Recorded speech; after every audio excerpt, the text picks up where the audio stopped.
Antes de empezar, un agradecimiento a los dragones del vacío y señores del Imperio Infinito. Gracias a ellos puedo seguir trayendo estas historias casi a diario. Sensorialmente limitados.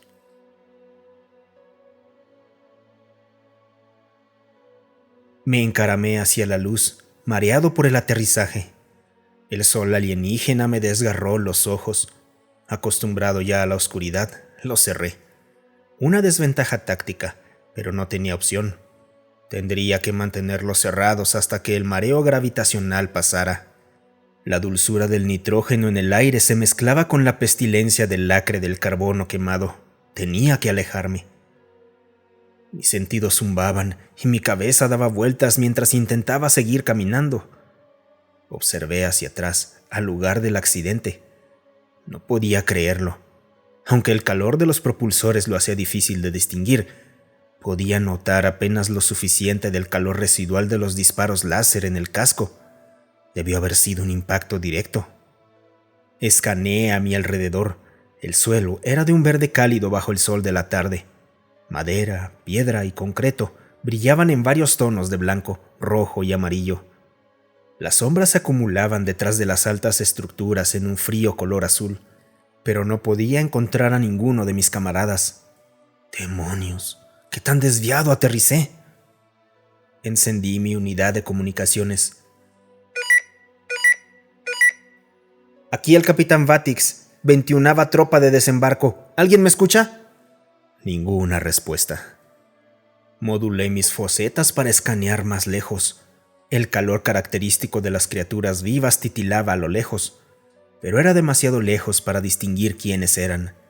Revisé si la unidad fallaba, pero funcionaba bien. Transmití el mensaje otra vez, pero de nuevo ninguna respuesta. Empezaba a preguntarme si había aterrizado tras las líneas enemigas. La tensión recorrió mi cuerpo, pero entonces se me ocurrió una idea. Cambié la frecuencia del comunicador a otro canal. Aquí el capitán Vatix, de la Armada Tarnari. ¿Alguien me escucha? Pregunté en común galáctico. Contuve la respiración. Los siguientes segundos pasaron en un silencio tenso. Aquí el teniente O'Brien, Cuerpo de Marines Terranos. Lo escucho alto y claro, señor. ¿En qué puedo ayudarlo? Solté un suspiro de alivio. Era territorio humano. Estaba en territorio humano. Resultó que aterricé a kilómetros de las líneas Tarnari, pero por pura suerte había caído cerca de una base humana. Eso era lo que significaban las señales de calor. Le dije que me uniría a su ofensiva con la esperanza de poder reencontrarme con mi gente en el frente. Me alegró que me aceptaran tan rápido, pero ahora, sentado en su transporte blindado con ruedas y mirando a mis nuevos camaradas, no podía evitar sentirme incómodo. Los humanos eran valientes, sí, no se puede negar, pero eran tan ciegos como los insectos de nieve, todos ellos. Toda su especie evolucionó sin ninguna capacidad de termocepción, más allá de la rudimentaria basada en contacto. Observé a los marines terranos que se sentaban junto a mí. Ya de por sí parecían lo bastante alienígenas con un solo par de brazos y un único pulgar oponible en cada mano. Pero la ausencia de fosetas termoceptoras, sumado a que sus ojos estaban situados donde deberían estar esas fosetas, hacía que observarlos resultara perturbadoramente extraño.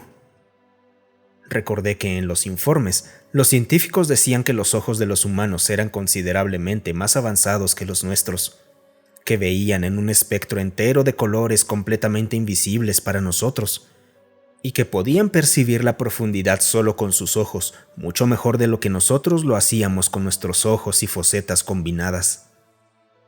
Entrecerrando mis fosetas, intenté mirar al marín con mis ojos. Giré mi rostro de un lado a otro, tratando de alinear la línea de visión de cada ojo con el marín, uno tras otro. Era difícil para mi cerebro filtrar todos los datos termoceptivos y aislar solo lo visual. No era gran cosa. Un contorno tenue, monocromático, una sombra de lo que mis facetas podían observar. Intenté imaginar y percibir todo de esa forma. No podía concebirlo. No podía imaginar carecer de todo sentido de visión. Para un Tarnari, la visión solo servía para percibir el movimiento. En la escuela aprendí que era un rasgo que alguna vez ayudó a nuestros ancestros a evitar ser depredados mientras cazaban. Según nuestros estándares, todo su ejército y toda su raza calificaba para beneficios por discapacidad, y ahora tenía que luchar junto a ellos quién sabe cuánto tiempo. «Hey, ¿necesitas algo, General Grievous?», preguntó el marín. Su rostro sin fosetas me miraba con una expresión que después supe que era diversión. Gruñí ignorándolo. Esperaba poder encontrar a los míos antes de que este ejército de ciegos terminara matándome. Al principio no tenía la menor duda en mi mente de que los humanos estaban en una desventaja evolutiva fatal. Sabía por los informes que no tenían plexos neuronales en las extremidades, así que esperaba que les faltara algo de destreza, pero no sabía cuánto.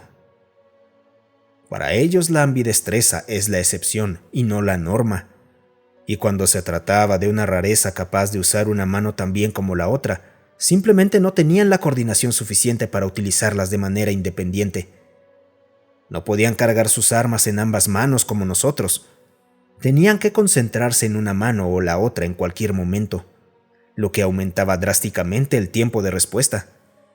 Súmale a esto la ausencia de fosetas y el rango limitado de visión que les permitían sus ojos, y no habrían podido ser efectivos ni siquiera si hubieran combatido con ambas manos, porque solo podían ver menos de la mitad de su entorno en algún momento dado. Tendrían que mantener ambas armas apuntando en la misma dirección general para ser mínimamente efectivos. Y por supuesto, su falta de brazos secundarios. Esos eran esenciales para el combate. Brazos primarios para armas de fuego, secundarios para combate cuerpo a cuerpo. Eso era lo que nos inculcaban en el entrenamiento. Yo cargaba un blaster de neutrones en cada brazo superior y una espada molecular en cada brazo inferior, y eso apenas era suficiente para defenderme contra los Kreia, con sus cuerpos más grandes, fuertes y sus 3 pares de brazos. En cambio, los humanos llevaban solo un arma balística sobredimensionada en sus brazos, que tenían que soltar para blandir con eficacia el pequeño cuchillo que cargaban como arma cuerpo a cuerpo. Y otra cosa. Aunque sus ojos eran especializados y les daban cierta percepción espacial, simplemente no podían ver más allá de los obstáculos opacos, lo que explicaba su postura encogida en combate. No podían mirar por encima ni alrededor de muros, así que presumían que su enemigo tampoco. Pero los ilustré sobre esa falacia, ordenándoles erguirse como guerreros, pero con poco efecto. Todas las suposiciones que tenía sobre la ineficacia humana en combate se demostraron falsas la primera vez que entramos en contacto con el enemigo. Estábamos a unos 10 kilómetros del frente cuando los transportes nos dejaron. El área estaba bajo un intenso bombardeo, así que era arriesgado que vehículos grandes avanzaran más. Rodeamos la ruta principal, desviándonos hacia el bosque cercano, esperando evitar por completo el fuego de artillería y salir a las trincheras al otro extremo. A unos 2 o 3 kilómetros dentro, los marines del pelotón al que me habían asignado se detuvieron en seco. «Algo no está bien», dijo el oficial humano. Escaneé minuciosamente el área, manipulando mis fosetas para ver lo más lejos posible, pero no encontré nada. Me giré hacia el oficial nervioso para regañarlo. «¡Ahí!», dijo levantando su arma. Los 5 marines que marchaban al frente conmigo abrieron fuego al unísono. Instantáneamente, un acechador Kreia salió de su camuflaje donde los marines disparaban, cubierto de su propia sangre. Luego otro y otro más. «¡Nos están flanqueando!», gritó un marín en la retaguardia. Me giré para ver a otros Kreia saliendo de su mimetismo. Esta vez tenían la ventaja. Pude ver que estaban demasiado cerca para que los marines fueran efectivos. Alcé mis propias armas y me lancé al ataque. Al final de toda la refriega, 10 Kreia y 7 marines terranos yacían muertos. Y mentiría si dijera que no les debía la vida a esos 7 marines. Parecía que la tecnología de camuflaje Kreia había mejorado muchísimo desde el último conflicto. Ahora podían acercarse a 50 metros de un Tarnari que se mantuviera vigilante y seguir indetectables. Pensé que quizás la tecnología no estaba tan desarrollada en el espectro que los humanos veían, pero ellos me confirmaron que los acechadores eran tan invisibles para ellos como lo eran para mí. ¿Pero cómo?, pregunté. Resultó que los ojos humanos sí tenían una similitud con los nuestros. Eran excepcionalmente buenos para notar cosas en movimiento, solo que ellos lo eran varias veces más. De hecho, eran tan buenos que podían captar la distorsión causada por la refracción de la luz a través del cuerpo camuflado de un Kreia mientras estaba en movimiento, a más de 100 metros de distancia. Aún así, seguía siendo escéptico. Vi la victoria humana sobre una emboscada Kreia como una casualidad, y de nuevo estaba equivocado. Nuestros estrategas habían proyectado que las líneas humanas serían superadas en cuestión de semanas. Teníamos una idea de su puntería con las armas de fuego, pero descartábamos ese factor. Después de todo, un humano necesitaba acertar al menos 10 veces con una de sus armas estándar para incapacitar por completo a un Kreia. Un Kreia solo necesitaba golpear a un humano una vez con sus armas de fuego o acercarse lo suficiente con una espada. Los Kreia tenían 4 veces más armas de fuego disparando al mismo tiempo por soldado, y corrían casi el doble de rápido que cualquiera de los humanos. Nunca debimos haber descartado la puntería de los humanos. Cuando llegamos al frente, observé personalmente el alcance al que los humanos operaban sus armas de fuego.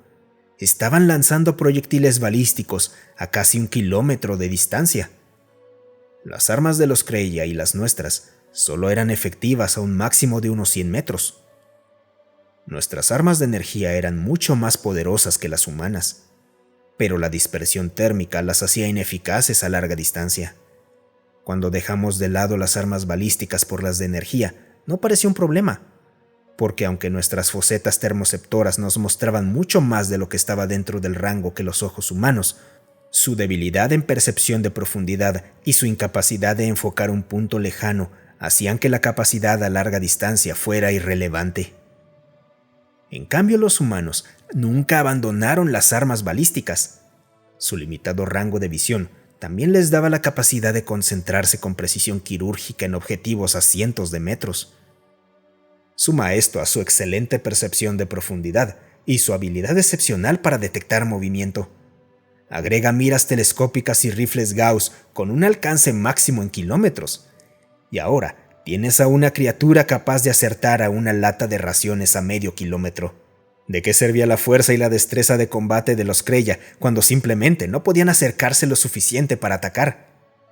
La guerra con los Kreia resultó ser en realidad un asunto más sencillo para los humanos que las guerras que libraban entre ellos mismos. Todo lo que tenían que hacer era cavar una trinchera para evitar el fuego de artillería y seguir disparando. Ni siquiera necesitaban permanecer a cubierto si no había bombardeo o enemigos aéreos. Nadie podía acercarse lo suficiente como para devolver el fuego de todas maneras.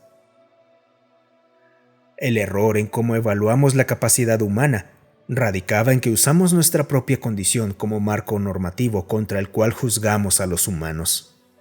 Obstinadamente los veíamos como carentes de ciertas facultades, sin darnos cuenta de que nunca las habían necesitado. Su condición era su normalidad, y se adaptaron a su entorno como una especie completa y capaz con las facultades con las que sí evolucionaron. Muchas gracias por escucharme. Si te gustó el video, considera darle un me gusta y dejar un comentario para alimentar al algoritmo.